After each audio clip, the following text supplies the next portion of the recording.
are you in Greenfield? Like, there's a tornado bearing down on Greenfield. Like, will you go check on my mom? And like, I started getting texts and calls and texts and calls. And I'm like, called my wife. I was like, are you taking cover? Yep, we're taking cover. We're in the basement. The tornado was ahead of me. I couldn't see it.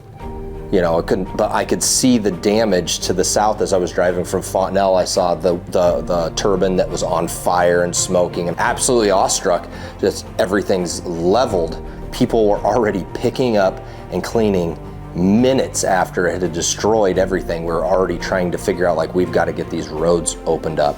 People worked through the night with tractors, skid loaders, and things just to make it so we could kind of get back to operating as a town and figure out how are we going to clean up this mess and where are we going to put this debris.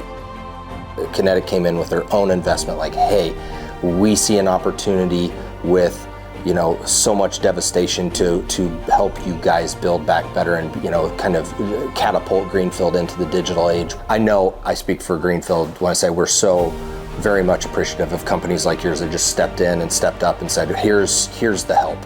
Thank you for being neighbors, for being good neighbors.